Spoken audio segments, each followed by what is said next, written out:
6장 10절 말씀, 한 절 말씀입니다. 함께 합독하시겠습니다. 다니엘이 이 조서에 왕의 도장이 찍힌 것을 알고도 자기 집에 돌아가서는 윗방에 올라가 예루살렘으로 향한 창문을 열고 전에 하던 대로 하루 3번씩 무릎을 꿇고 기도하며 그의 하나님께 감사하였더라. 아멘. 아멘. 말씀을 통해서 전하는 자나 듣는 자 모두에게 하나님의 은혜가 가득할 수 있기를 주님의 이름으로 축복하고 소망합니다. 아멘. 아멘. 예.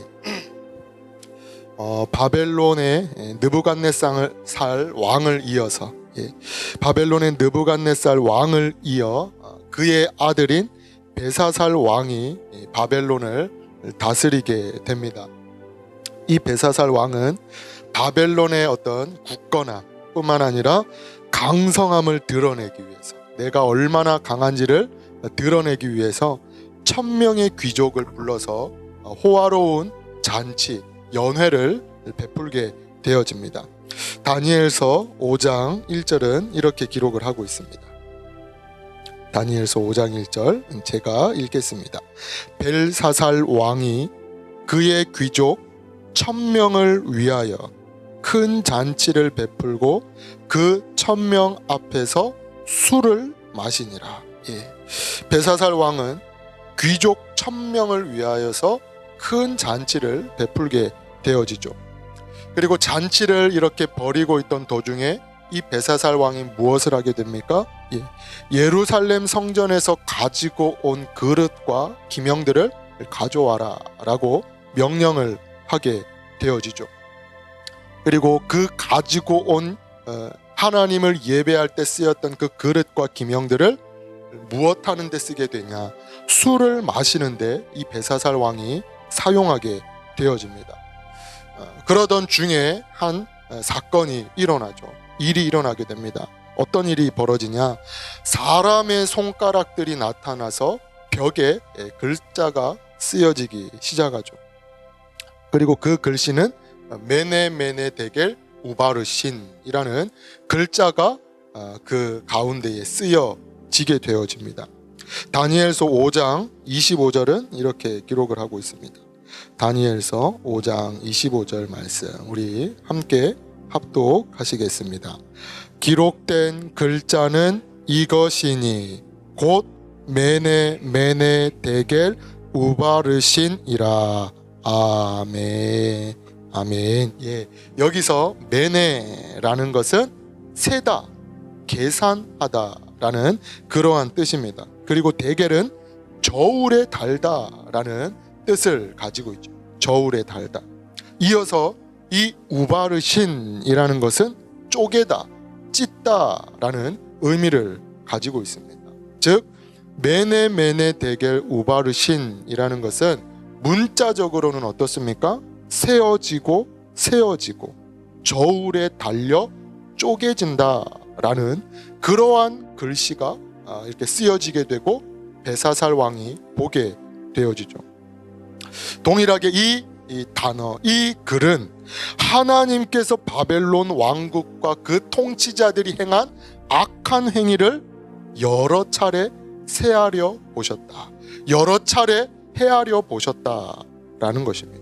세어보고 또 세어보고 하나님께서, 그리고 하나님께서 신중하게 계산해 보신 결과 이 나라를 찢어서 메대와 바사에게 주기로 하나님께서 결정을 하시게 되어지죠.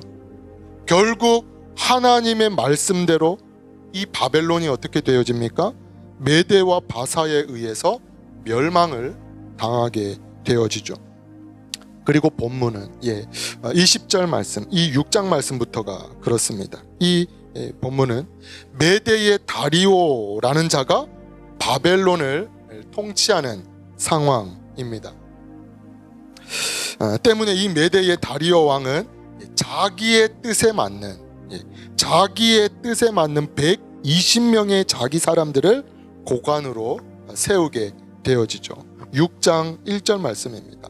6장을 계속해서 우리 함께 보시도록 하겠습니다. 6장 1절 말씀 함께 합독하시겠습니다. 다리오가 자기의 뜻대로 고관 120명을 세워 전국을 통치하게 하고. 아멘. 아멘. 예, 이 당시에 이 메데 바사 제국은 그 이전에 있었던 아수르와 바벨론보다 훨씬 더 넓은 영토를 다스리고 지배했던 나라입니다. 때문에 이 영토들을 효과적으로 관리하고 통치하기 위해서는 당연히 많은 고관들이 필요했던 것이죠. 때문에 다리오 왕은 120명의 고관들을 임명하게 되어집니다. 그리고 이 고관들은 각 지방을 통치하는 어떤 총독의 역할을 담당하게 되어지죠. 뿐만 아니라 이 다리오 왕은 이 120명의 고관들을 관리하는 총리를 3명 세우게 되어집니다. 2절 말씀입니다. 6장 2절 말씀 함께 합독하시겠습니다. 또 그들 위에 총리 셋을 두었으니 다니엘이 그 중에 하나이라. 이는 고관들로 총리에게 자기의 직무를 보고하게 하여 왕에게 손해가 없게 하려 함이었더라. 아멘. 아멘. 예. 이 120명의 고관들을 관리하는 총리가 몇 명입니까? 3명입니다. 그런데 그 총리 3명 중에 한 사람이 누구였냐? 다니엘이었다라는 거죠. 즉 다니엘은 상당히 굉장히 높은 지위와 권세를 가지고 있었던 인물임을 볼 수 있습니다. 이어서 3절은 다니엘이 어떻게 해서 이 총리에 오를 수 있었는지 그 이유를 밝히고 있습니다. 3절 말씀, 다니엘은 마음이 민첩하여 총리들과 고관들 위에 뛰어남으로 왕이 그를 세워 전국을 다스리게 하고자 한지라. 아멘. 예, 사실 이 당시에 우리가 생각하기로는 다니엘이 젊었을 것이다 라고 생각을 합니다, 보통. 하지만 이 당시에 다니엘의 나이는 80세 가량으로 추정이 되죠. 고관들보다 또 뿐만 아니라 그 2명의 총리보다 훨씬 더 나이가 많은 상태입니다. 동일하게 이것을 통해서 알 수 있는 것이 무엇이냐면 다니엘은 우상 숭배가 그 땅에 만연했음에도 불구하고 당연히 우상 숭배가 그 땅에 그냥 빈번하게 일어났던 그 땅 가운데에 평생을 하나님만 섬기고 평생을 하나님만 바라보았다라는 것입니다. 뿐만 아니라 3절에 마음이 민첩하여, 이 마음이 민첩하다라는 것은 그의 마음, 즉 그의 영혼이 하나님의 영에 사로잡힌 바 된 자이다, 충만했다라는 것이죠. 결국 다니엘은 많은 고관들과 총리 중에서도 어떠한 자로 여김을 받습니까? 3절, 뛰어남으로 왕이 그를 세워 전국을 다스리게 하고자 한지라. 다니엘의 총명과 지혜가 따라올 사람이 없었다라는 것입니다. 총리들이 따라올 수 없을 만큼, 고관들이 가히 따라올 수 없을 만큼 탁월하고 뛰어났다라는 것입니다. 왜 그렇습니까? 하나님의 영이 그 다니엘과 함께 했기 때문인 줄 믿습니다. 하나님의 영에 사로잡힌 자, 그 영에 충만한 자가 다니엘이었다라는 것이죠. 때문에 많은 고관들은 당연히 다니엘을 어떻게 합니까? 시기하게 되어집니다. 그 자리에서 끌어내리고자 고발할 근거를 찾게 되어지죠. 수단과 방법을 가리지 않고 근거를 찾게 되어집니다. 하지만 성경은 무엇을 말씀하고 있냐? 4절 말씀입니다. 4절 말씀 함께 합독하시겠습니다. 이에 총리들과 고관들이 국사에 대하여 다니엘을 고발할 근거를 찾고자 하였으나 아무 근거, 아무 허물도 찾지 못하였으니 이는 그가 충성되어 아무 그릇됨도 없고 아무 허물도 없음이었더라. 아멘. 아멘. 예. 많은 고관들이 눈에 불을 켜고 이 다니엘의 허물, 다니엘의 어떤 그 부족한 근거를 찾고자 이렇게 열심히 나아가게 되어지지만 허물과 그릇됨을 찾지 못하게 되어집니다. 때문에 이들이 결국 어떠한 생각까지 하게 되냐, 하나님의 율법에서 그 근거를 찾고자 이 고관들과 총리가 하나님의 율법에서 그 근거를 찾고자 노력하게 되어지죠. 5절 말씀입니다. 5절은 이렇게 기록을 하고 있습니다. 그들이 이르되 이 다니엘은 그 하나님의 율법의 근거를 찾지 못하면 그를 고발할 수 없으리라 하고. 아멘. 예, 하나님의 율법에서 어떤 근거를 찾겠다라는 것입니다. 여기서 하나님의 율법이라는 것은 특별히 10계명 제1계명과 2계명을 의미합니다. 예, 이 당시 히브리인들을 제외하고 모든 이방인들과 이 땅을 살아가던 사람들의 마음은 어떻습니까? 그들의 어떤 신관은 어떻습니까? 당연히 다신교적인 신관을 많은 이들이 가지고 있었습니다. 히브리인들을 제외하고 많은 이방인들과 이 땅을 살아가는 이들이 다신교적인 사고를 가지고 있었다라는 거죠. 즉 하늘을 주관하는 신이 있고 바다를 다스리는 신이 있고 땅과 날씨를 다스리는 신이 있고 풍요를 주는 신이 있고 여러 신들이 있다라고 믿었습니다.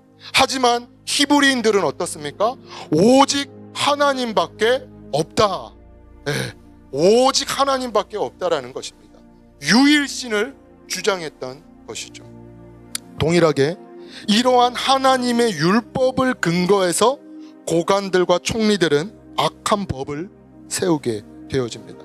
그리고 그 법은 7절에 왕 외에 다른 어떤 신에게도 구하게 하지 못하는 그러한 악한 법을 세우게 되어지죠. 7절 말씀입니다. 7절 말씀 함께 합독하시겠습니다. 나라의 모든 총리와 지사와 총독과 법관과 관원이 의논하고 왕에게 한 법률을 세우며 한 금령을 정하실 것을 구하나이다. 왕이여, 그것은 곧 이제부터 30일 동안에 누구든지 왕 외에 어떤 신에게나 사람에게 무엇을 구하면 사자굴에 던져 넣기로 한 것이니이다. 아멘. 예, 결국 이러한 법을 세우게 되어지죠. 그런데 이 악한 법이 어떻게 되어집니까? 왕의 도장이 찍혀서 금령으로 내려지게 되어집니다. 왕의 도장이 찍혀서 금령으로 내려지게 되죠. 이 금령이라는 것은 그 어느 누구도 막을 수가 없다라는 것입니다. 심지어 이 금령이라는 것은 왕 자신의 권위로도 폐지할 수 없도록 만든 것을 의미하죠. 정한 기간 내에는 무조건 효력이 발생되어지는 것입니다. 강력한 것이죠. 결국 이 금령을 다니엘이 어떻게 하게 됩니까? 받게 됩니다. 본문 10절 말씀. 10절 말씀 함께 합독하시겠습니다. 다니엘이 이 조서에 왕의 도장이 찍힌 것을 알고도 자기 집에 돌아가서는 윗방에 올라가 예루살렘으로 향한 창문을 열고 전에 하던 대로 하루 3번씩 무릎을 꿇고 기도하며 그의 하나님께 감사하였더라. 아멘. 아멘. 먼저 소망하고 축복하기로는 이러한 강한 믿음과 담대함이 저와 여러분 가운데 있기를 축복합니다. 아멘. 다니엘은 이러한 왕의 금령을 받고 이러한 금령을 알고도 어떻게 하냐? 예루살렘으로 향한 창문을 열고 전에 하던 대로 하루 3번씩 무릎을 꿇고 기도하며 그의 하나님께 감사하였더라. 창문을 열고 전에 하던 대로 하루에 3번씩 무릎을 꿇고 하나님께 감사하였더라. 먼저 다니엘은 예루살렘으로 향해 창문을 열게 되어집니다. 여기서 창문을 열고, 예루살렘을 향해 창문을 열고라는 것은 다니엘의 어떤 그 결단과 담대함을 보여주고 있는 것이죠. 사실 가만히 생각을 해보면 이 상황 속에서 다니엘이 어떻습니까? 굳이 창문을 열지 않더라도, 굳이 그냥 창문을 닫아 놓은 상태에서 충분히 다른 고관들이 눈치채지 못하게 기도를 할 수 있는 것이죠. 자기만 아는 것입니다. 그런데도 이 다니엘이 어떻게 하냐? 예루살렘을 향해 창문을 열고, 그 악한 법이 나의 믿음을 다스릴 수 없다라는 것입니다. 담대히 선포하는 것이죠. 하나님을 향한 나의 믿음과 사랑을 막을 수가 없다라는 것입니다. 동일하게 바벨론의 느부갓네살, 바벨론의 느부갓네살 왕이 금신상을 세우고 이 금신상 앞에 절할 것을 명령합니다. 모든 관원들과 백성들로 하여금 어떻게 합니까? 이 금신상에게 절해라 명령을 하게 되어지죠. 하지만 사드락과 메삭과 아벳느고는 어떻게 합니까? 우리 말씀을 한번 찾아보시겠습니다. 다니엘서 3장 16절에서 18절 말씀입니다.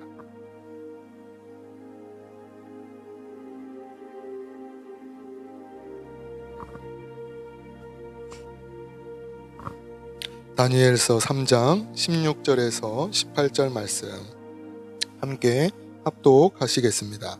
사드락과 메삭과 아벳느고가 왕에게 대답하여 이르되, 느부갓네살이여, 우리가 이 일에 대하여 왕에게 대답할 필요가 없나이다.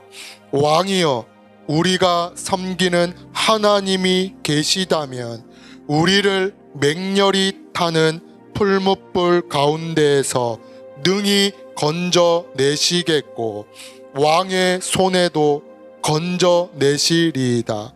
그렇게 하지 아니하실지라도 왕이여, 우리가 왕의 신들을 섬기지도 아니하고 왕이 세우신 금신상에게 절하지도 아니할 줄을 아옵소서. 아멘.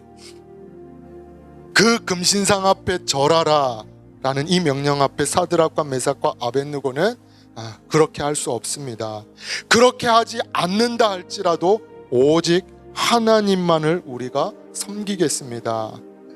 이러한 믿음이 저와 여러분 가운데 있기를 축복합니다. 다니엘 역시도 동일한 것입니다. 다리오의 그 명령을, 그 금령을 따를 수가 없다라는 것이죠. 예루살렘을 향해 창문을 열고, 이어서 다니엘이 무엇을 고백하냐? 전에 하던 대로, 전에 하던 대로 하나님을 예배할 수 있는 저와 여러분 되시기를 축복합니다. 전에 하던 대로 하나님을 찬양하고 전에 하던 대로 하나님께 기도할 수 있는 저와 여러분 되시기를 축복합니다. 말 그대로 이 전에 하던 대로라는 것은 한결같이 동일하게 변함없이라는 것입니다. 이것은 우리의 신앙이 어떤 머물러 있어야 함을 의미하는 것은 아니죠. 하나님을 향한 태도와 그 믿음의 자세가 한결같아야 한다. 변함없어야 한다라는 것입니다.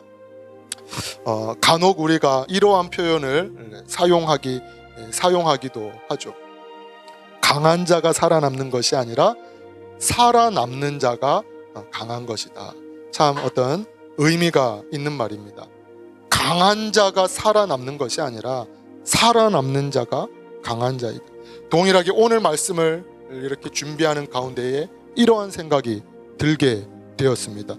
믿음이 강한 자가 하나님 앞에서 한결같은 자가 아니라 하나님 앞에서 한결같은 자, 변함없는 자가 강한 믿음의 소유자이다라는 것이죠.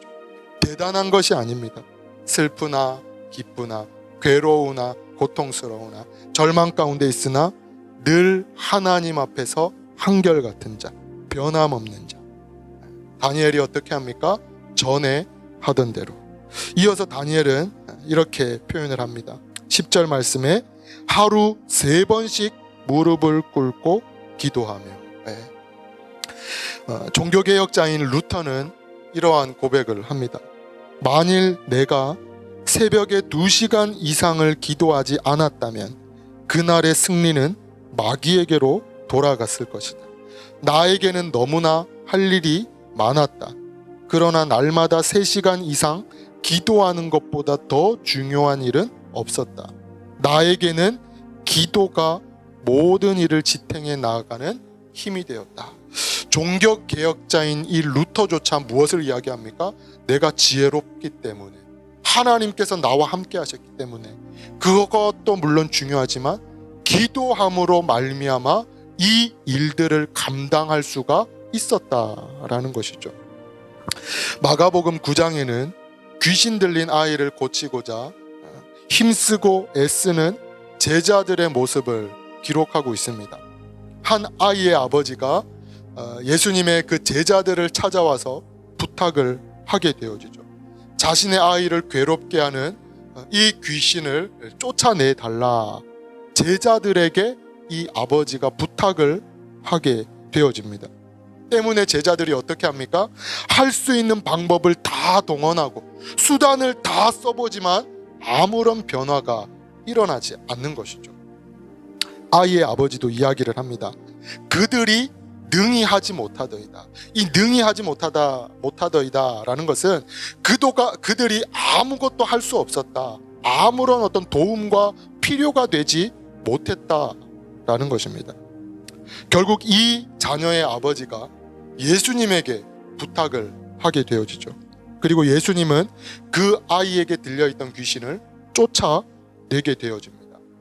그리고 이러한 일이 있은 후에 집으로 돌아가는 길에 제자들이 묻게 되어지죠.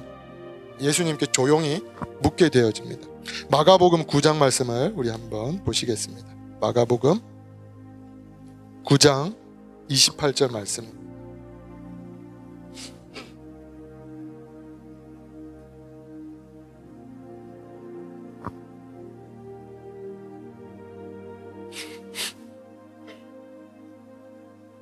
마가복음 9장 28절 말씀.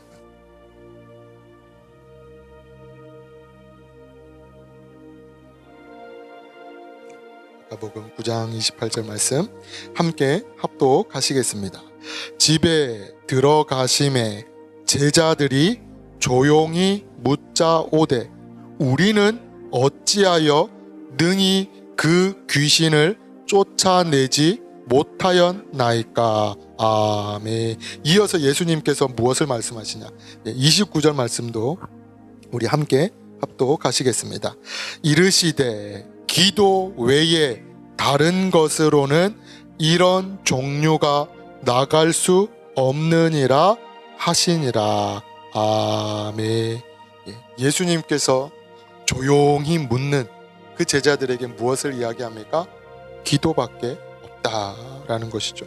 기도 외에는 다른 것으로 이런 유가 나갈 수 없느니라. 다니엘이 어떻게 합니까? 하루에 3번씩 무릎을 꿇고 기도하며. 마지막으로 다니엘은 무엇을 하냐? 10절 말씀은 이렇게 기록을 하고 있습니다. 그의 하나님께 무엇합니까? 감사하였더라. 아멘, 아멘. 여기서 이 감사하였다라는 것은 자신에게 처한 상황, 이러한 왕의 명령에도 불구하고 이러한 상황과 이러한 처지에 감사했다라는 것입니다. 동일하게 현 시대를 바라볼 때에 어떻습니까? 우리가 감사할 수 있습니다. 이러한 상황 속에서도 하나님을 경외함으로 하나님 앞에 나아갈 수 있는 그런 믿음 주심에 감사한 줄 믿습니다. 코로나로 두려워하는 것이 아니라 하나님을 두려워할 수 있는 믿음과 은혜 주심에 감사한 것이죠. 내가 작정한 것이 아닙니다. 하나님께서 주신 은혜인 줄 믿습니다. 귀한 믿음의 동력자들과 함께 예배할 수 있어서 감사한 것이죠. 무엇보다 이 시대를 붙들고 기도할 수 있는 믿음과 은혜 주심에 감사한 줄 믿습니다. 다니엘은 예루살렘을 향한 창문을 열고 전에 하던 대로 하루 3번씩 무릎을 꿇고 기도하며 하나님께 감사하였습니다. 소망하고 축복하기로는 이 시대 속에서, 현재 상황 속에서 타협치 아니하고 하나님께서 기뻐하시는 것을 온전히 붙들 수 있는 담대한 믿음의 소유자 될 수 있기를 축복합니다.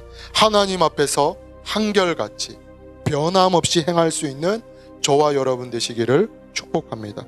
기도할 수 있는 저와 여러분 되시기를 축복합니다. 없는 것을 바라보고 불평하는 것이 아니라 이 시대를 붙들고 기도할 수 있는 믿음 주심을 하나님 감사합니다. 감사할 수 있는 저와 여러분 되시기를 축복합니다. 이로 말미암아 사자굴에서도 다니엘을 지켜주시고 보호하신 그 하나님의 은혜와 은총과 축복이 오늘을 살아가는 저와 여러분 삶에 가득할 수 있기를 주님의 이름으로 축복합니다. 아멘.